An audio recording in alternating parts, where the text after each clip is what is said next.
ಯತೀಂದ್ರ ಸಿದ್ದರಾಮಯ್ಯ ಈ ಹೆಸರಲ್ಲೇ ಒಂದು ಶಕ್ತಿ ಇದೆ.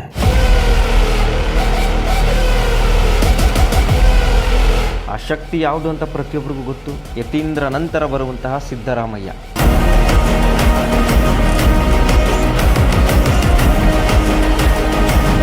ಆ ಹೆಸರಿನ ಬಲದಿಂದಾನೇ ಇವತ್ತು ಯತೀಂದ್ರ ತಮ್ಮ ತಂದೆಯ ಉತ್ತರಾಧಿಕಾರಿ ಅನ್ನೋ ಮಟ್ಟಕ್ಕೆ ಬೆಳೆದು ನಿಲ್ತಾ ಇದ್ದಾರೆ. ಸಿದ್ದರಾಮಯ್ಯನವರು ತಮ್ಮ ಸಿಎಂ ಸ್ಥಾನಕ್ಕೆ ರಾಜೀನಾಮೆ ಕೊಟ್ಟ ಮೇಲೆ ಭವಿಷ್ಯದಲ್ಲಿ ಅಹಿಂದ ವರ್ಗಗಳಿಗೆ ಯಾರಪ್ಪ ನಾಯಕ, ಅಹಿಂದ ವರ್ಗಗಳ ಹಿತವನ್ನು ಕಾಯುವವರು ಯಾರು, ಅಹಿಂದ ವರ್ಗಗಳ ಕಷ್ಟ ಸುಖವನ್ನು ಕೇಳೋರು ಯಾರು ಅನ್ನೋ ಪ್ರಶ್ನೆಗೆ ಈಗ ಉತ್ತರ ಸಿಕ್ಕಿದೆ. ಅದೇ ಯತೀಂದ್ರ ಸಿದ್ದರಾಮಯ್ಯ.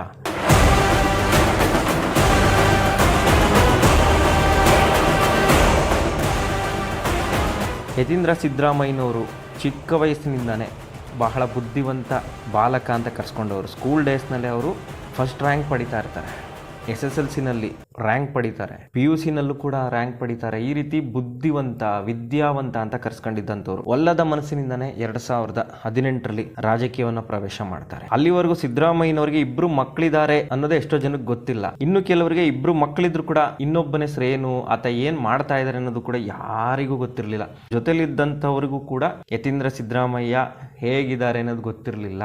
ಅವರ ಅಣ್ಣ ರಾಕೇಶ್ ಅಕಾಲಿಕವಾಗಿ ಮರಣವನ್ನು ಅಪ್ಪಿದ ಮೇಲೆ ತಂದೆಯವರ ಉತ್ತರಾಧಿಕಾರಿ ಸ್ಥಾನವನ್ನು ತುಂಬಬೇಕು ಅನ್ನೋ ಕಾರಣಕ್ಕೆ ಅವರು ರಾಜಕೀಯಕ್ಕೆ ಬರ್ತಾರೆ.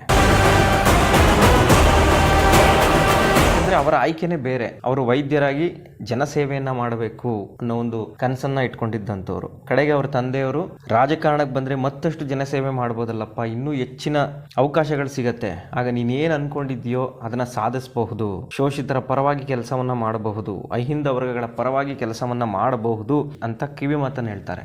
ಆಗ ಅವರು ರಾಜಕೀಯಕ್ಕೆ ಬರ್ತಾರೆ.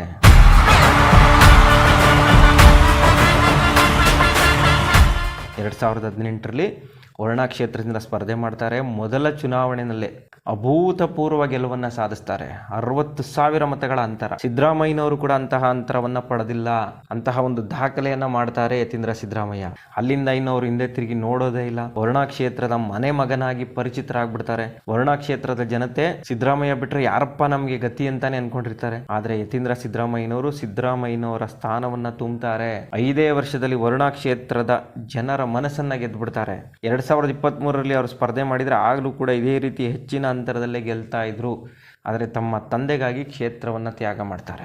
ಸಿದ್ದರಾಮಯ್ಯನವರು ಮುಖ್ಯಮಂತ್ರಿ ಸ್ಥಾನಕ್ಕೆ ರಾಜೀನಾಮೆ ಕೊಟ್ಟಾಗ ಸಹಜವಾಗಿ ಅಹಿಂದ ವರ್ಗಗಳಿಗೆ ಯಾರಪ್ಪ ನಮ್ಮ ಮುಂದಿನ ನಾಯಕ, ನಮ್ಮ ಕಷ್ಟ ಸುಖವನ್ನ ಕೇಳುವಂತಹ ನಾಯಕ ಯಾರು, ಸಿದ್ದರಾಮಯ್ಯನವರು ಇರೋ ತನಕ ನಮ್ಮ ಕಷ್ಟ ಸುಖವನ್ನ ಕೇಳ್ತಾರೆ, ಆನಂತರ ಯಾರು ಅನ್ನೋ ಪ್ರಶ್ನೆಗೆ ಈಗ ಉತ್ತರ ಸಿಕ್ಕಿದೆ. ಯತೀಂದ್ರ ಸಿದ್ದರಾಮಯ್ಯನವರು ತಮ್ಮ ತಂದೆಯವರ ಹಾದಿನಲ್ಲೇ ನಡೀತಾ ಇದ್ದಾರೆ ಅನ್ನೋದಕ್ಕೆ ಪ್ರಮಾಣ ವಚನವನ್ನ ಸ್ವೀಕರಿಸ್ತಾರಲ್ಲ, ಅಲ್ಲೇ ಸಾಕ್ಷಿ ಸಿಕ್ಬಿಡುತ್ತೆ.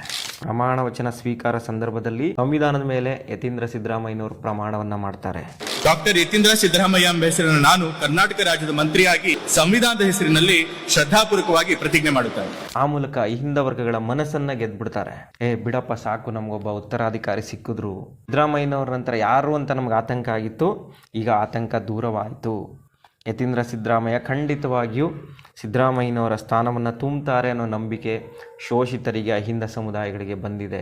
ಯತೀಂದ್ರ ಸಿದ್ದರಾಮಯ್ಯನವರು ಮಿನಿಸ್ಟರ್ ಆಗ್ತಿದ್ದಾಗೆ, ನಗರಾಭಿವೃದ್ಧಿ ಇಲಾಖೆಯನ್ನು ವಹಿಸ್ಕೊತಿದ್ದಾಗೇ ರಾಜ್ಯಾದ್ಯಂತ ಪ್ರವಾಸವನ್ನು ಮಾಡ್ತಾ ಇದ್ದಾರೆ. ಅವರು ಯಾವುದೇ ಜಿಲ್ಲೆಗೆ ಹೋದರೂ ಹೆಚ್ಚಿನ ಸಂಖ್ಯೆಯಲ್ಲಿ ಅಭಿಮಾನಿಗಳು ಜಮಾಯಿಸಿ ಯತೀಂದ್ರ ಸಿದ್ದರಾಮಯ್ಯನವ್ರನ್ನ ಸ್ವಾಗತ ಮಾಡ್ತಾ ಇದ್ದಾರೆ. ಯತೀಂದ್ರ ಸಿದ್ದರಾಮಯ್ಯ ತಮ್ಮ ಭವಿಷ್ಯದ ನಾಯಕ ಅಂತೇಳಿ ಜಯಘೋಷವನ್ನು ಮೊಳಗಿಸ್ತಾ ಇದ್ದಾರೆ.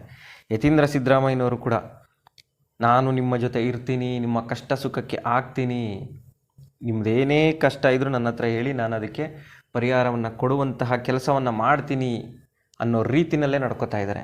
ಹೀಗಾಗಿ ಇವತ್ತು ಯತೀಂದ್ರ ಸಿದ್ದರಾಮಯ್ಯ ಅಹಿಂದ ವರ್ಗಗಳ ಯೂತ್ ಐಕಾನ್ ಆಗ್ತಾ ಇದ್ದಾರೆ. ಭವಿಷ್ಯದಲ್ಲಿ ಅವರು ಅಹಿಂದ ವರ್ಗದ ಮಹಾನಾಯಕರಾಗೋದ್ರಲ್ಲಿ ಯಾವುದೇ ಸಂದೇಹವಿಲ್ಲ ಅಂತ ಹೇಳ್ತಾರೆ ರಾಜಕೀಯ ವಿಶ್ಲೇಷಕರು. ಯತೀಂದ್ರ ಸಿದ್ದರಾಮಯ್ಯ ಅನ್ನೋ ಒಂದು ಯುವ ಶಕ್ತಿ ಮುಂದಿನ ದಿನಗಳಲ್ಲಿ ರಾಜ್ಯದ ಬಹುದೊಡ್ಡ ಗದ್ದುಗೆಯನ್ನು ಹಿಡಿತಾರೆ. ಆ ಮೂಲಕ ತಮ್ಮ ತಂದೆಯವರ ಕೆಲಸಗಳನ್ನು ಮುಂದುವರಿಸ್ಕೊಂಡು ಹೋಗ್ತಾರೆ. ಅಹಿಂದ ವರ್ಗಗಳಿಗೆ ಯತೀಂದ್ರ ಸಿದ್ದರಾಮಯ್ಯ ಖಂಡಿತವಾಗಿ ಆಶಾಕಿರಣವಾಗ್ತಾರೆ ಅನ್ನೋ ನಂಬಿಕೆ ಅಹಿಂದ ವರ್ಗಗಳಲ್ಲಿ ಬಂದುಬಿಟ್ಟಿದೆ.